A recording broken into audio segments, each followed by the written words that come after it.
Exercise 11.3ல first sum பார்க்கலாம். இது நமக்கு இன்டகிரேஷன் பண்ண சொல்லி கொடுத்துருக்காங்க. நம்ம இந்த பேட்டர்ன் தனித்தனியா பண்ணிருப்போம். ஓகேவா? இப்ப இந்த மாதிரி ஒரு சம், இந்த பேட்டர்ன்ல ஒரு சம், இந்த பேட்டர்ன்ல ஒரு சம் தனித்தனியா கொடுத்துருப்பாங்க. இப்ப நமக்கு இது ஒரு பிளஸ், அது கூட பிளஸ் ஆட் பண்ணியோ இல்ல மைனஸ் ஆட் பண்ணியோ கொடுத்துருப்பாங்க. இன்டகிரேஷன் படி நமக்கு ஒரு ஃபங்க்ஷனோட இன்னொரு ஃபங்க்ஷன் பிளஸ்ல கொடுத்துருந்தாங்க அப்படின்னா நம்ம தனித்தனியா இன்டகிரேஷன் ஸ்பிளிட் பண்ணிக்கலாம் அப்படின்றது நமக்கு என்னது இன்டகிரேஷன் ப்ராப்பர்ட்டிஸ்ல இருக்கு.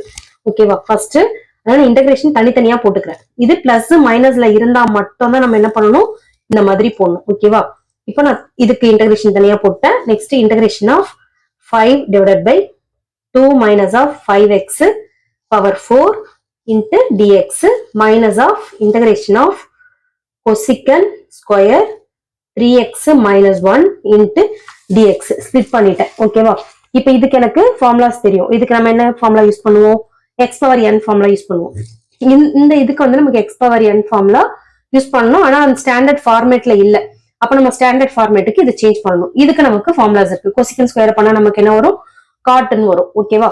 இப்போ ஃபர்ஸ்ட் எல்லாமே ஸ்டாண்டர்ட் ஃபார்முலாக்கு சேஞ்ச் பண்ணிக்கலாம். இப்போ x plus 4 power 5 dx plus 5 வந்து நம்ம கான்ஸ்டன்ட் மல்டிபிளேஷன் இருக்கும்போது நம்ம அதை தனியா வச்சுக்கலாம். இப்போ இதை நான் நியூமரேட்டர் எடுத்துட்டு போனேன் அப்படின்னா 2 மைனஸ் ஆஃப் 5x இந்த பிளஸ் 4 வந்து இங்க எனக்கு என்ன ஆயிடும்? மைனஸ் 4 ஆயிடும். ஓகேவா? இங்க minus integration of cosecant square 3x minus 1 into dx. இப்போ இது எல்லாத்துக்குமே நான் ஃபார்முலாஸ் அப்ளை பண்ண முடியும். ஓகேவா? இப்போ நான் இதுக்கு அப்ளை பண்ணா இது ax பிளஸ் b ஃபார்மேட்ல இருக்கு. அப்போ ax பிளஸ் b ஃபார்மேட்னா நமக்கு என்னது? ax plus b power n ஃபார்மேட்ல இருக்கு. அப்ப n ஃபார்முலா நமக்கு x power n formula use பண்ணணும். இப்போ x plus 4 nன்றது 5 plus 1 divided by 5 plus 1 into நம்ம என்ன பண்ணுவோம்னா x ஓட கோஎஃபிஷியன்ட்டை போடணும். இங்க x ஓட கோஎஃபிஷியன்ட் நமக்கு என்னது? 1. அது 1 போட்டாலும் நமக்கு சேம் தான் வரும். அதனால நம்ம போட வேணாம் இதுக்கு. ஓகேவா? இங்க 5 இதுக்கு நமக்கு என்ன வரும்?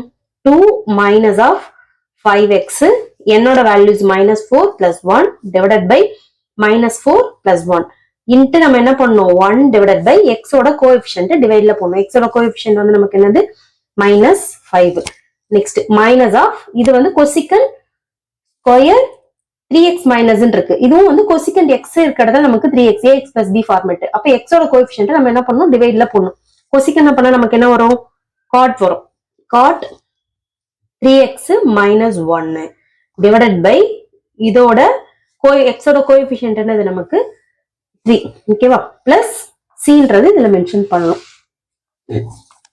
இப்போ x plus 4 5 plus 1 6 divided by 6 plus 5 into 2 minus of 5x minus 4 plus 1 வந்து மைனஸ் 3 டிவைடட் பை இங்க minus 3 into 1 divided by minus 5 minus of cot 3x minus 1 divided by 3.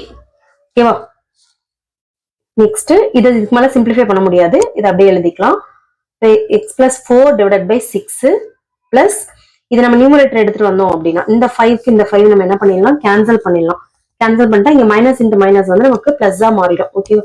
அப்போ 1 divided by 3 இன்ட்டு இது நியூமரேட்டர் கொண்டு வரும்போது 2 minus of 5x minus 3 வந்து plus 3 மாறிடும். இங்க minus of cot 3x minus 1 divided by 3 plus C. இதுக்கப்புறம் நம்ம ஒண்ணுமே சிம்பிளிஃபை இதுக்கு மேல பண்ண முடியாது. ஓகேவா? மேக்ஸிமம் நம்மளால எவ்வளவு சிம்பிளிஃபை பண்ண முடியுமோ அந்த அளவுக்கு மட்டும் இதை சிம்பிளிஃபை பண்ணணும்.